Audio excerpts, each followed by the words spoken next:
Cagayan City. Not my might, but in your light I suddenly see. Not my might, but your unrivaled mercy. Amen. Sadyang wala pa ako nag-training mga igsoon. Gatuog yung ko na kung Kristohanong kinabuhi ko ang naging pag-asa. Ngayon yung ko na, sa bulakbol mga igsoon, kinabuhi, bulakbol ko ang Christian life. Kumati na ko, inagyan ko, mutubo sa kinabuhi. Pero dili dito akong kakayahan. Dili ito akong kamubuton. Pinaagi ito sa Ginoo na madala ko niya diha sa managkatiko. Kaya akong pusok sa kuha ng pagkuligan wala dito yung kakayahan. Pero pinaagi din sa grasya kalooy. Madala din ita diha sa pagtubo sa kinabuhi. Karon pagsunod na ko sa training, sa diyang nagdugay ang training, kakantay ko na, murag ka maot mo ng playa, murag nagkalala mo ng sitwasyon. Pero dili mo ang sitwasyon mo. The more di ka manaas sa kahayag, the more Pero may naapod may dili ko nagkalala mga igsoon. Lala na gini ko daan, wala lang ko kapantay. Dito na ko nakatantay tulad tanan ako sa kahayag. Kaya pinagi siya kahayag, makita na ko ang sitwasyon. Makita na ko kung unsa ta kaloy. Pero pinagi siya grasya kaloy. Di na ako makadulong maayo sa Ginoo. Kaloy o grasya kaya sa Ginoo. Kuwan sa tuwan na mapa-concentrate na ito pagulirong diya sa niya. Pag ko kabalong na ako sa training. Wala ako kabalong na nabansay ko, kung na nag-enjoy sa Ginoo.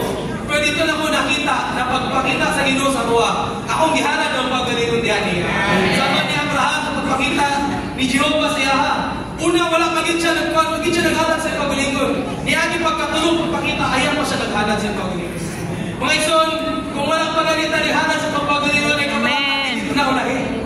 Magpakita kila Ginoo. Hangtod sa makuha kaniya ang buhanan ko kasi nagpapagulirong. Amen. Philippians 4:12. I know also how to be abased, and I know how to abound. In everything and in all things I learn the secret, both to be filled and to hunger, both to abound and to love. In the training, I encounter different kinds of people or situations. There are places that, especially during propagation, there are places that have a shortage. There are places that are abounding. There are times that it's raining, but there are times na we are during propagation we are under the scorching heat of the sun, and also our teammates, diba? We will meet different kinds of dispositions. Pero during those times, I have learned the secret. Our only secret is the treasure within us, and this is Christ that we have received. So in the training, we will discover more aspects of Christ. I really don't know how to encourage the young ones ba, because in myself, when I entered, that's the only time that I saw my Christ. Parang they see that, the training is so wonderful. Pero, diba, like the food, even though we say that the training is so wonderful, pero for you young people, if you will not enter the training, you will not experience how wonderful the training is. We really encourage you all to join the training. In the training, you will really, your mind, your seeing of Christ will really broaden. It will not just be limited by the locality that you are right now, but you will also discover the position of other churches. You will also gain or be supplied from the experiences of the other saints. So if you want to gain more Christ, enter the training. Praise the Lord. My name is Brother Bilal Sindhu, and I'm also from church in Lahore, Pakistan. Praise the Lord. My testimony is that when in 2012 the Lord moved to Pakistan, my family was gained by the Lord. And even though I was young that time, 10 years old, but I was with my parents and they got saved, and then later on I also got saved. But there was no personal touch with the Lord. I just got baptized. But when I was started working, kasi I was a working student, when I started working, my church life was parang wala na. There's no church life anymore. And walang enjoyment talaga sa Panginoon.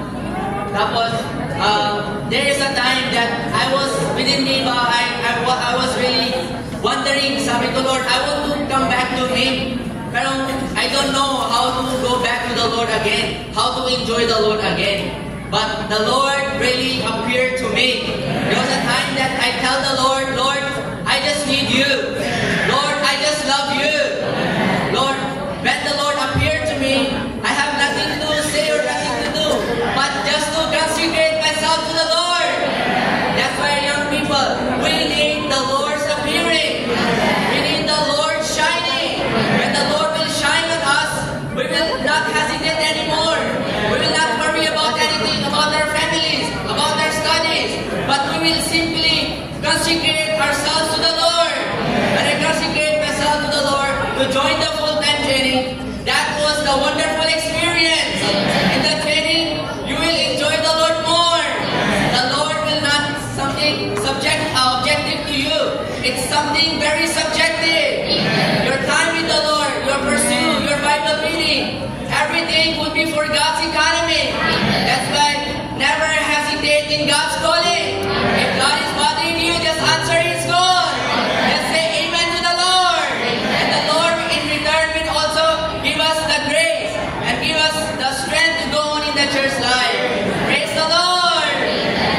Amen. Praise the Lord. I'm Sister Lizelle Navarro from Church in Mandaluyong, but originally from Church in Sindangan. Amen. Thank the Lord for God's appearing. And thank the Lord for God's constraining love. Amen. I'm a church girl, but in me, I don't have a desire to join the training. But because I have this concept now, why would I join the training? Parang it's okay for me to go to the meetings. Parang I don't need to be trained. But inside of me, parang may boundary ba na you need to be trained. Pero at that time, I just consecrate myself to the Lord. I said to the Lord, Lord, if you want me to be trained, amen. You arrange everything for me, and I will, if you arrange everything for me, amen, I will go to the training. And the Lord is sovereign, amen. If your heart is pure, amen, the Lord will really arrange everything for you, amen. And amen, in this training, I really appreciate, amen, the intimate fellowship. Amen. Sabi nga ng brother, 30 minutes is not enough. In the training, I developed my love toward the Lord. Amen. Before, I have this concept na kailangan kong ma-train for me to be the functioning member of the body. Kailangan kong ma-train para ma-improve yung self ko. But through the FD1 until FD4, nakita ko na hindi lang para sa sarili ko yun. Kundi para ayon sa katawan ni Kristo. And then, brothers and